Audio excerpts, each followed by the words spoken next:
Development. देखिए, आज जो टॉपिक हम आप लोगों के साथ स्टार्ट करने जा रहे हैं, इस सेशन में हम लोग आपको जीएसटी पोर्टल के बारे में कुछ बेसिक इंफॉर्मेशन बताएंगे। अब तक हमने आपके साथ 10 चैप्टर डिस्कस कर लिए, जिसमें हमने आपको registration, time of supply, place of supply, valuation, tax invoice, ITC, payment, registration से रिलेटेड हर बातें कवर कर ली। अब हमारा जो लास्ट टॉपिक बचता है वो इस सेशन में अबाउट जीएसटी के पोर्टल के बारे में बचता है, कि हम जीएसटी के पोर्टल का भी थोड़ा सा ओवरव्यू ले लें, ताकि बाद में हमें रिटर्न भरते वक्त कोई दिक्कतें ना आए। तो आज हम आपके साथ एक छोटा सेशन लाए जिसके अंदर हम जीएसटी पोर्टल के बारे में डिस्कस करेंगे। मैं आपके साथ यहाँ पर जीएसटी पोर्टल को ओपन करता हूँ, जिसपे लिखा है अबाउट जीएसटी पोर्टल। आपको जीएसटी की साइट पता होगी www.gst.gv.in। आप गूगल पर जाकर भी लिख देंगे, या मैंने स्टार्टिंग में ही बता दी कि जीएसटी की वेबसाइट है www.gst.gv.in। जैसे ही आप इस पोर्टल पर आएंगे, इस वेबसाइट पर, ठीक है, आप क्लिक करेंगे तो यहीं से मूव हो जाएंगे। जैसे आप क्लिक करेंगे तो यहाँ पर बहुत सारे फंक्शनैलिटी है, जैसे registration, payment, user service, refund, offline utility, proposed return document, search by GST number, search by PAN number, search by composition, taxable person, new return, ठीक है, offline tool for new return trial and another website to using e way bill, then आपको ये नीचे given है। इस तरह के काम को आप कर सकते हैं। मतलब हमारे पास बहुत सारे टॉपिक होते हैं जीएसटी की साइड में, चाहे वो रजिस्ट्रेशन से रिलेटेड हो, चाहे वो रिफंड से रिलेटेड हो, चाहे वो पेमेंट से रिलेटेड। इसके बाद जैसे ही हम आगे आएंगे तो हम service provide by GST portal, GST की जो साइट है वो हमें क्या क्या फैसिलिटी देती है। फर्स्ट, रजिस्ट्रेशन और लॉगिन क्रेडेंशियल देती है, यूजर पासवर्ड देती है, रिटर्न डैशबोर्ड देती है जिसमें हम फाइलिंग स्टेटस को देखते हैं, क्रिएट चालान देती है जिसमें हम टैक्स पे करते हैं online, view notice and any order download in PDF, ठीक है, हमें क्या देती है, कोई नोटिस देती है, कोई ऑर्डर देती है और उसे डाउनलोड करने की फैसिलिटी देती है। And annual return year wise compliant, और साथ साथ हमें ईयर वाइज किस तरीके से रिटर्न फाइल करनी है उसके कंप्लाइंस को भी बताने का काम करते हैं। तो ये हमारे बेसिक फंक्शन है जो जीएसटी हमें प्रोवाइड कराते हैं। जैसे पहला रजिस्ट्रेशन, दूसरा रिटर्न डैशबोर्ड, तीसरा क्रिएट चालान, चौथा view notice and any order जैसे download in PDF, annual return year wise, ये सारी बेसिक चीजें हमें मिलती हैं। इसके बाद आगे बढ़ें तो अगर आप में से कोई भी जीएसटी नंबर अप्लाई करना चाहता है तो आपको पता है हमें जीएसटी की साइट पर जाना है, सर्विस में जाना है, और जैसे ही हम सर्विस पर जाएंगे तो हमें वहां से मिल जाएगा जीएसटी रिटर्न। जैसे मैं यहाँ से लॉगिन पर जाऊं, लॉगिन पे जाने के बाद मुझे यहाँ पर मिलेगा सर्विस, और सर्विस में मिलेगा रजिस्ट्रेशन। जैसे ही मैं न्यू रजिस्ट्रेशन पर क्लिक करूंगा, न्यू रजिस्ट्रेशन पे क्लिक करने के बाद सबसे पहले पूछा जाएगा कि मैं न्यू रजिस्ट्रेशन कर रहा हूँ या मेरे पास टीआरएन नंबर है। अगर तुम अपनी बेसिक इंफॉर्मेशन भर देते हो, अगर तुम यहाँ पर अपनी बेसिक इंफॉर्मेशन भर देते हो तो उसके बाद आपको एक टीआरएन नंबर मिल जाए, जिसका मतलब होता है टेम्परेरी रेफरेंस नंबर।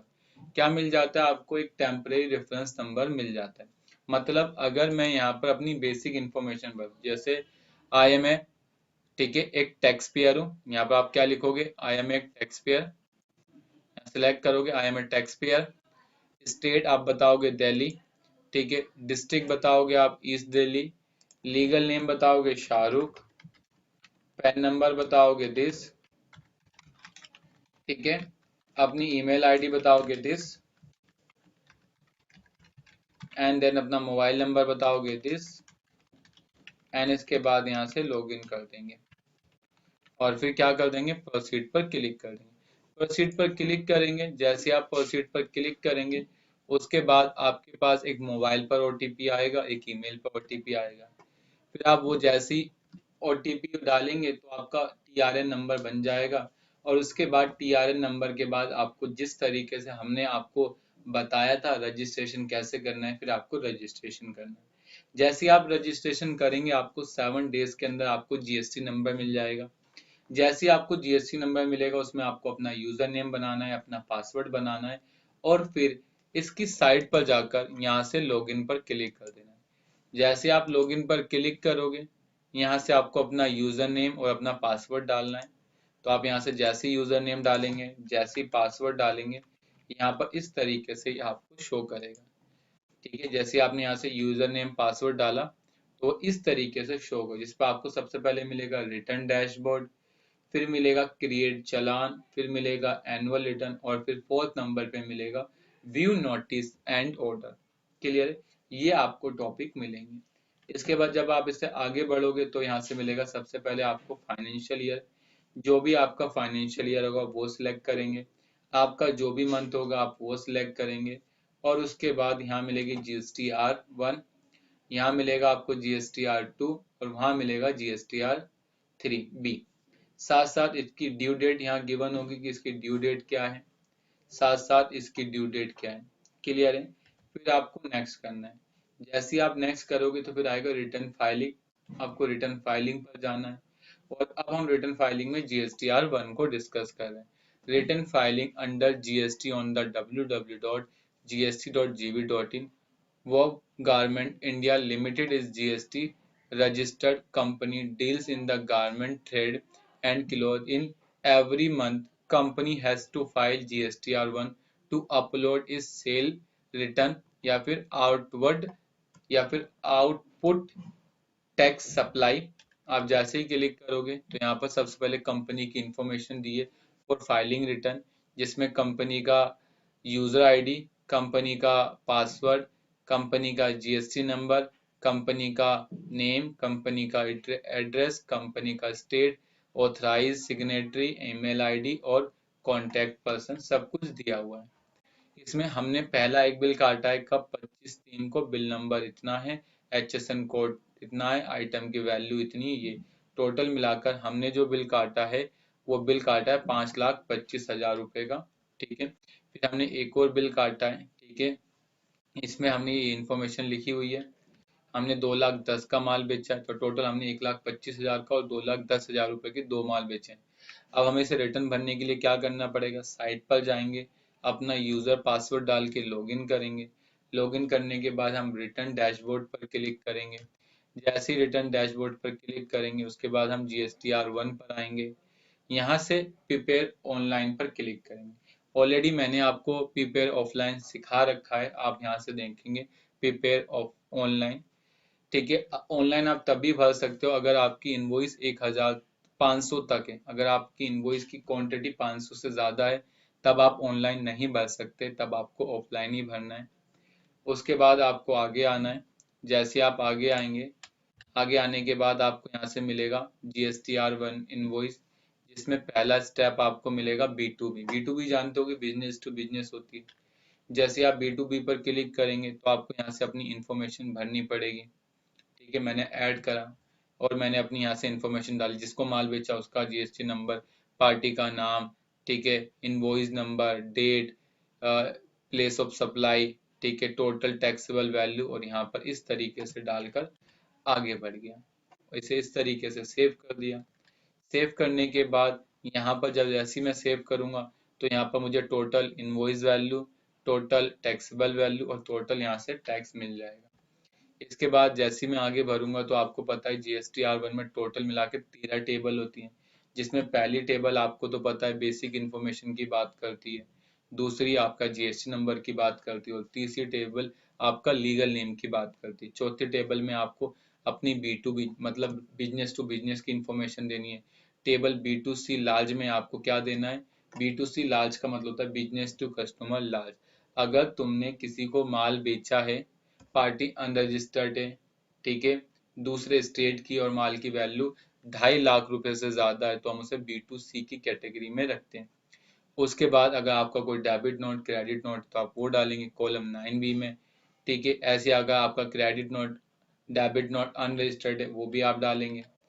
इस तरीके से आपका एक्सपोर्ट इनवॉइस है, अमेंडमेंट B2B है, अमेंडमेंट B2C है। अमेंडमेंट का मतलब होता है सुधार करना। अगर आपने पहले किसी और गलत पार्टी को एंट्री दिखा दी GST पोर्टल पर तो आप उसे अमेंड कर सकते हैं। कहाँ पर, जाके amend B to B invoice, तो आप यहाँ पर आके बी टू बी में उसे अमेंड कर सकते हैं। इसके बाद amend B to C large, तो आप अगर बी टू सी लार्ज में कोई गलती हो तो वो कर सकते हैं। Amendment export invoice, amendment debit note, amendment credit note, amendment B to C मतलब B to C business to customer, ऐसे लोग जिन जो अनरजिस्टर्ड हैं। क्लियर, नील रेटेड एग्जाम्प्टेड, ठीक है, advance receive, adjustment of advance, HSN और डॉक्यूमेंट। जैसे आप सारी रिटर्न सारी टेबलें कंप्लीट कर लोगे, उसके बाद नीचे एक टॉपिक आएगा चेक बॉक्स का। आप जैसे यहाँ चेक चेक करेंगे, इसे सबमिट करेंगे, सबमिट करने के बाद एक मैसेज आएगा प्रोसीड, आपको प्रोसीड पर क्लिक करना है। प्रोसीड करने के बाद यहाँ से ईवीसी सिलेक्ट करना है, फिर आप ईवीसी पर क्लिक करेंगे तो वो प्रोसीड पर जाएगा, आपको प्रोसीड करना है। फिर आपके मोबाइल पर और फ़ोन पर एक ओटीपी आएगा, आपको अपने फ़ोन से ओटीपी डाल देना, फिर आपकी रिटर्न इस तरीके से फाइल हो जाएगी। क्लियर, ये जीएसटीआर 1 होती है। अब आती है जीएसटीआर 2A, डाउनलोड फ्रॉम। आपको पता है जीएसटीआर 2A होता है। जीएसटीआर 2A क्या होता है? अगर आपने किसी से माल खरीदा है और सामने वाले ने आपकी रिटर्न भरी है या नहीं भरी, उसको चेक करने के लिए हम क्या चेक करते हैं? GSTR 2A। आप जीएसटीआर 2A कैसे डाउनलोड करोगे? तो आपको अपनी साइट पर जाना है। जैसे company has purchased goods from Vivek Garment Limited. Sale return filed by Vivek Limited is available as GSTR2A. Purchase return in the login of the web Garment India. आप इसमें लॉगिन करेंगे। आपने 2,10,000 रुपए का माल खरीदा है टोटल, तो आप दोबारा लॉगिन पर जाएंगे और इसके बाद जाएंगे GSTR2 पर। इसके बाद एक होता है व्यू, एक होता है डाउनलोड। तो हम अभी व्यू पर क्लिक करेंगे। जैसे व्यू पर क्लिक करेंगे तो यहाँ लिखा है form GSTR2 is ready, only view form, no change is available in form GSTR2 है। आप फॉर्म में कोई चेंज नहीं कर सकते, खाली आप व्यू कर सकते हैं। It is automatically generate after filing of GSTR by counter party. ये कब जनरेट होता है? जब जिससे आपने माल खरीदा, अगर उसने रिटर्न भरी होगी तभी जनरेट होता है।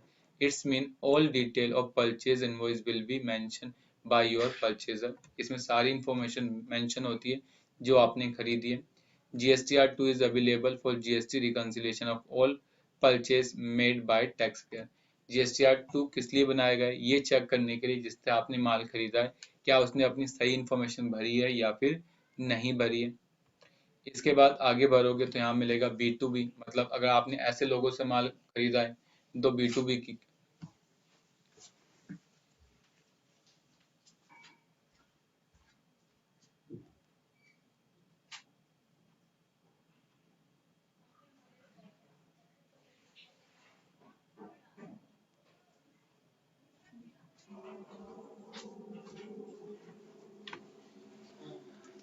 ठीक है, अगर आपने ऐसे लोगों से माल खरीदा जो जो रजिस्टर्ड है, जैसे आप रजिस्टर्ड हो, जैसे मैं रजिस्टर्ड हूँ, तो उसमें सारी B2B में शो होगी।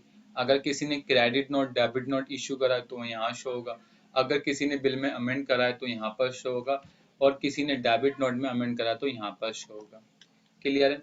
जैसे आप अमेंड व्यू पर क्लिक करोगे तो जिससे आपने माल खरीदा होगा उसका जीएसटी नंबर, उस पार्टी का नाम, और यहाँ पर अगर उसने रिटर्न भरी होगी तो यस और नहीं भरी होगी तो नो। फिर आप जैसे ही उस पर क्लिक करोगे तो यहाँ invoice number, invoice date, invoice type, place of supply, supply attract reverse charge, total invoice, total tax, यहाँ सब गिवन होगा। फिर आपको नेक्स्ट पर क्लिक करना है। जैसे ही आप नेक्स्ट पर क्लिक करेंगे तो यहाँ आता है जनरेट जेसन फाइल डाउनलोड। आपको क्लिक करना है जनरेट जेसन फाइल पर। जैसे ही आप क्लिक करोगे जेसन फाइल पर तो आपकी डाउनलोड हो जाएगी, और कम से कम 20 मिनट का समय लगता है डाउनलोड होने में। इसके बाद आता है GSTR3B। GSTR3B क्या होती है? एक फाइनल रिटर्न होती है जिसमें हम सेल और परचेज की इंफॉर्मेशन देते हैं कि गवर्नमेंट, हमने अप्रैल महीने में इतने का माल खरीदा और इतने का माल बेच दिया, हमारा टैक्स बनता है इतना या इतना, आपसे रिफंड लेना है। क्लियर है? इसके बाद GSTR3B final return with tax payment on the basis of sale and purchase, the computation of GST liability. GSTR3B से आप क्या करते हो? अपनी लाइबिलिटीज कंप्यूट करते हो कि आपको कितना गवर्नमेंट को देना है, जिसमें आपको पता है 6 टेबलें होती हैं। ठीक है, और मैंने इसे ऑलरेडी GST3B में बहुत अच्छे से डिक्लेयर करा हुआ है, अभी यहाँ पर डिक्लेयर करने की कोई आवश्यकता नहीं है। क्लियर है? इस तरीके से आप इसे कर लेंगे। ठीक है, जैसे ही करेंगे, इसको फाइल करने के लिए आप क्या करोगे? GSTR3B में जाओगे। यहाँ प्रिपेयर ऑनलाइन क्लिक करोगे और फ्री ऑप्शन आते हैं। मतलब पहला ऑप्शन होता है अगर आपका डाटा नील है, मतलब आपके डाटा में कोई भी सेल परचेज नहीं है, तो आप उसे यस कर दें तो अपनी रिटर्न कैसे फाइल कर सकते हैं, नील रेटेड फाइल कर सकते हैं। लेकिन अगर आपके डाटा में वैल्यू है तो इसे नो करना, और जो जो टॉपिक जैसे आपको 3.1 चाहिए तो यस करना, ऐसे अगर आपको 3.2 चाहिए तो यस करना, 4 चाहिए तो यस करना, 5 चाहिए तो यस करना, और फिर नेक्स्ट पर क्लिक कर देना। तो देखो यहाँ पर ऑटोमेटिक वैल्यू आ जाएगी कि आपने CGST या GST में इतने सेल करी और परचेज में आपने इतने का टैक्स लिया। और इस तरीके से आप ऐसे कर सकते हैं। क्लियर? तो इस तरीके से आपकी जैसे कंप्लीट हो जाएगा, जैसे आपने 7575 टैक्स पे करना पड़ा था, आपने 15 5,000 क्या कर दिए, पे कर दिए। आपको बाकी किससे पे कर रहे हो, आप बाकी कैश लेजर से पे कर रहे हो। जैसे ही आप कैश लेजर से पे करोगे तो आप यहाँ पर क्लिक करोगे मल्होत्रा, ठीक है, ओके पर क्लिक करोगे और आगे प्रोसीड करके से इस तरीके से फाइल कर दोगे। क्लियर है? तो आपका आज हमने ये टॉपिक भी कंप्लीट कर लिया जीएसटी पोर्टल के बारे में कि जीएसटी का पोर्टल क्या है, किस पर्पज से यूज होता है, और आगे किस तरीके से हमें काम करना है। ये एक शॉर्ट वीडियो थी, इसके लिए मैंने एक सेपरेट लेक्चर रिकॉर्ड कर रखा है जिसमें मैंने आपको जीएसटी पोर्टल के बारे में हर एक पॉइंट को क्लियर करा हुआ है। क्लियर? अगर आपको वो भी वीडियो चाहिए होगी तो हम वो आपको भी प्रोवाइड करा देंगे। तो आज हमारी जीएसटी के सारी टॉपिक कवर हो गए जिसमें हमने आपके साथ हर एक पॉइंट को कवर करा है। तो thank you for watching video.